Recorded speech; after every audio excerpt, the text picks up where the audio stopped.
안녕하세요. 마음치유 정원사 천은주입니다. 오늘은 갱년기 우울증 보면은 갱년기 우울증에서 보면은 어, 예전에 젊은 시절에 낙태를 했거나 아니면 유산을 했었을 때 생겨나는 그 부분인데 너무 오랫동안 지나왔잖아요. 그죠? 너무 오랜 시간을 지나왔기 때문에 자기는 그 낙태나 유산이 우울증을 일으킨다는 생각은 절대 하지 못해요. 그러다가 원인을 찾다가 보면은 최면은 내면으로 들어가는 거잖아요. 내면으로 들어가 보면은 꼭 원인이 있다고 저는 말씀드려요. 근데 그 원인 중에 하나가 우울증에 복합적으로 사용되는 게 낙태. 그 죄책감이 많이 크겠죠. 아무래도. 그래서 요번에 이제 이 상담 사례 같은 경우는 낙태가 아니에요. 다행히. 낙태인 경우에는 어마어마하게 큰 죄책감으로 인해서 정말 발버둥을 치고 그 아이를 자신이 낙태했다는 것 때문에 너무너무 가슴 아파하고 그래서 그것을 만나게 해줘가지고 치료하는 그런 사례도 있었지만 지금 같은 경우는 어, 너무 몸이 약한데 젊은 시절에 너무 먹고 살기 바빠가지고 열심히 살다가 보니까 유산이 된 거예요. 아이가 있는지도 모르는 상태에서 다니다가 유산이 됐어요. 그랬을 때 이분 같은 경우는 그 유산된 거에 대한 죄책감도 없었다는 거죠, 자기가. 그랬는데 무의식에서는 그러지 않거든요. 겉으로는 괜찮아, 나 괜찮아, 그냥 아이 하나 잃었을 뿐이야 라고 했지만 내가 힘들어서 그냥 어차피 내가 힘들게 살아가는 데 있어서 그냥 아이가 없는 게 더 나을 수도 있으니까 다행이야 뭐 이런 생각을 했었을 거예요. 그런 상태에서 시간이 지나가서 보니까 이 유산된 아이로 인한 이런 죄책감들이 많이 있더라는 거죠. 깊이 들어가 보니까. 근데 유산을 자연유산 되는 사람들 보면은 또 유산이 되는 경우가 있잖아요. 또 유산이 되는 경우가 있어요. 이런 경우는 이제 제가 따로 시간을 만들어서 얘기를 하겠지만 이것 또한 엄마가 만들어낸 일이기도 하고 또 아이도 또한 엄마를 선택하러 왔다가 내가 여기서 살 수가 없다라고 생각해서 영원히 떠나는 경우도 있어요. 이 부분은 또 다른 부분이기 때문에 오늘은 유산한 거로 인한 죄책감으로 마음이 너무 힘들었던 사례를 얘기를 할게요. 그런데 처음에 제가 호흡을 통해서 들이쉬고 내쉬고 들이쉬고 내쉬고를 하다 보니까 가슴이 너무 아프다는 말을 해요. 표현을. 너무 아프다고 말하는 이 표현 중에는 나 이제 그만 멈추고 싶어요. 나 이거 더 이상 아프고 싶지 않아요. 그러니까 나 안 하고 싶다고. 그러면서 나 이 통증에서 나를 좀 깨워달라고 이렇게 말을 하는데 저는 그 통증을 너무 많이 느끼게끔 계속 느끼게끔 해줘요.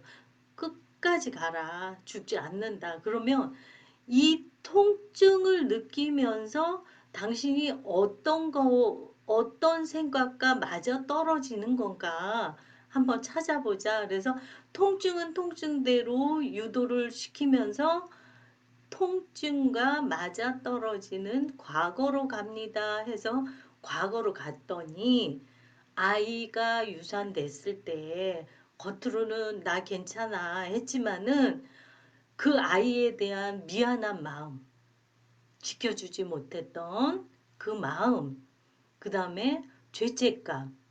어쨌든 아이라는 건 손님으로 온 거잖아요. 엄청 귀한 존재잖아요. 그런데 그것을 지켜내지 못했다는 죄책감이 자기 안에 너무 크게 자리 잡았던 거예요.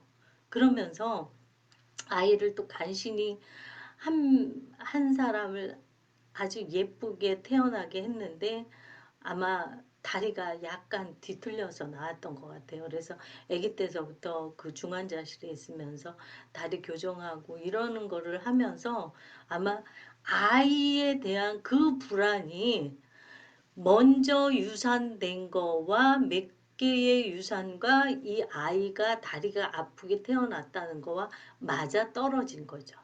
그러니까 항상 이 사람은 그날부터 아이가 태어난 날부터 불안이 마음속에 자리를 잡아간 거예요. 아이에 대한 불안. 아이에 대한 불안이 계속 자리를 잡아가다가 아이가 다 컸는데도 불안을 이분이 멈출 수 있었을까요? 멈추지 못했어요. 그 이유는 그 불안이 씨는 아기 때 가서 있었지만 유산된 거와 아이에 대한 미안한 마음과 그 죄책감을 이 아이한테로 투사시킨 거예요. 그러면서 이 투사가 일어난 이 과정 중에서 이 불안이라는 것으로 아이를 아프게까지 했단 말이에요. 그러면 이 아픈 것들이 내 마음에 아이가 유산될까 봐 불안했던 이 마음이 아이한테 영향을 미쳤구나라는 생각하기보다는 아이가 아팠구나라는 생각인 거죠. 그런데 사실은 그 불안으로 인해서 아이도 아팠던 거예요. 그런데 아이가 나이가 먹어서 독립을 하고 독립을 시켰는데도 그 불안은 계속 이어진 거죠. 한 번도 멈춰보려고 생각 안 했을 거예요. 그 멈출 수가 없는 거였죠. 왜? 자기가 이 불안을 멈추려고 어떠한 시도도 하지 않았다는 거예요. 다만 내가 갱년기라서 이렇게 아이 걱정하고 너무 우울해. 너무 힘들어. 라는 말을 하는 거죠. 그래서 처음에 여기 오려고 할 때는 아이를 데리고 오면 안 될까요? 라는 말을 했어요. 저는 그렇게 얘기할 때 항상 얘기해요. 아이는 그냥 두시고 엄마가 오세요. 그랬는데 최면에 들어가서 제가 하는 일이 있어요. 엄마가 계속 불안을 내보내는 것을 멈추고 그 불안을 일으키는 그 생각들을 다 다뤄주고 이게 가짜라는 것을 먼저 얘기를 해주는 거예요. 근데 그것을 저는 유도만 할 뿐이에요. 단지 그분이 내담자가 자신 안에서 이거 과거에서부터 내가 불안을 쭉 끌어온 거구나. 근데 지금 아이는 너무 커서 잘 자랐는데 내가 불안의 파동을 계속 쳐주는 거였구나. 당연히 내가 불안을 쳐주면 내 안에 느낌은 뭐예요? 불안을 일으켜서 아이가 항상 불안을 할 수밖에 없는 내가 우울하면 아이도 우울한 거예요. 그게 파동이에요. 그게 원리고. 그렇기 때문에 아이는 내버려 두고 엄마만 오세요. 이렇게 해서 엄마를 치료하는 거거든요. 그 엄마를 한 네 번째까지 치료하니까 이 엄마 같은 경우는 아, 내가 이 불안을 멈춰주면 아이한테 가지 않는 것을 최면에 들어가서 알게 된 거예요. 그러니 그동안에는 방법이 없었잖아요. 아이가 우울해. 아이가 병원 가. 이런 우울한 것들이 다 자기 때문에 그렇다고 생각을 한단 말이에요. 근데 자기 때문인 거 맞긴 맞아요. 근데 왜 자기 때문이라는 것을 모르는 것 뿐이죠. 왜 자기 때문이에요? 자기가 불안을 가지고 있기 때문에 그런 거예요. 그런데 그 원인은 아이의 유산으로서 오는 그 불안 때문에 계속 이어진 거잖아요. 그래서 그 원인들을 다 제거를 한 다음에 다시 저는 이거를 원격 치료라고 얘기를 해요. 원격으로 사람을 우리 정신이 있잖아요. 그죠? 그러면 눈 감으면 내가 누구든지 불러올 수 있고 누구든지 만날 수 있고 누구든지 밀어낼 수 있어요. 생각으로. 그죠? 머릿속으로. 우리 이렇게 얘기하면서도 이 머릿속이 현재 여기에 와 있는 사람과 그렇지 않고 머리가 돌아다니는 사람 있잖아요.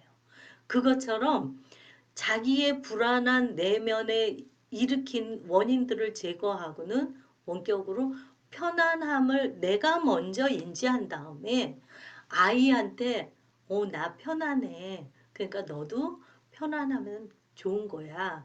그러니까 내 편안함과 네 편안함이 합쳐져서 우리 서로 이 평화로운 관계를 유지하자라는 말을 본인한테 얘기하면서 그 에너지, 불러온 에너지한테 얘기를 해주는 거예요. 그러면 벌써 마음이 어떻게 되겠어요? 아, 이렇게 치료가 될 수 있구나. 너무 좋아. 나 그러면 이렇게 시키는 대로 하면 되는구나. 그러면서 내가 밝은 빛을 내 안에 집어넣는다. 밝은 빛을 아이한테 비춰준다. 그러면서 좋은 단어를 얘기해준다. 좋은 말로 사랑해준다고 얘기해준다. 아이가 앞에 있는 것처럼 사랑해. 그동안 내가 못했던 거 미안해. 나 이런 죄책감이 있었는데 나 오늘 이거를 내려놨어. 그러니까 내가 너한테 다시는 죄책감 갖지 않을게. 너가 자유로워졌으면 좋겠어. 나도 너한테서 벗어나서 자유로워질게. 이런 말들을 본인한테 해주기 때문에 나하고 대화를 하는 거잖아요. 나하고 대화를 해서 나를 편안하게 만들면 내 에너지가 저리로 갈 거 아니에요. 아이한테. 남편한테 아이한테 가는 거거든요. 그렇게 됐을 때 어떤 에너지가 가겠어요. 나 편하네. 나 오늘 빛을 너무 많이 받았네. 햇빛이 너무 좋아. 아우, 이뻐. 사랑해. 미안해. 고마워, 고마워. 감사해. 이런 말을 나한테 자꾸 해주면 내가 편안해지면서 당연히 주변도 편안해지는 거죠.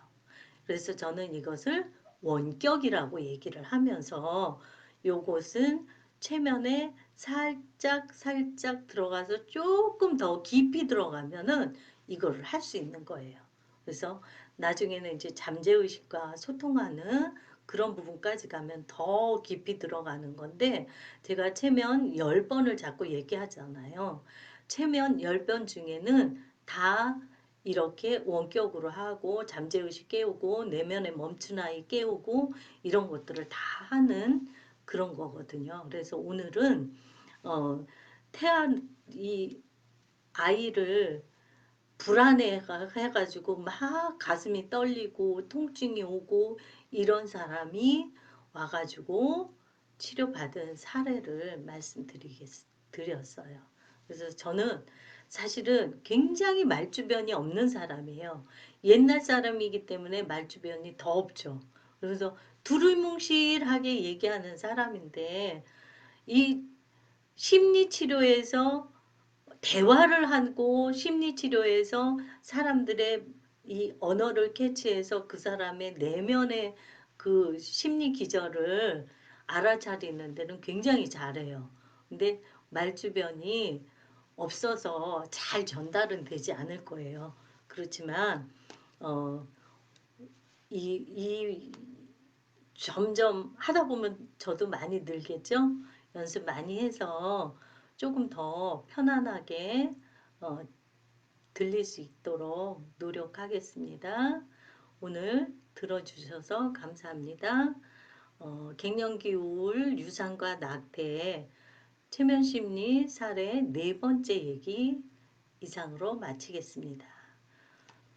늦게까지 안 주무시는 분들 편안한 밤 되세요. 안녕히 계세요.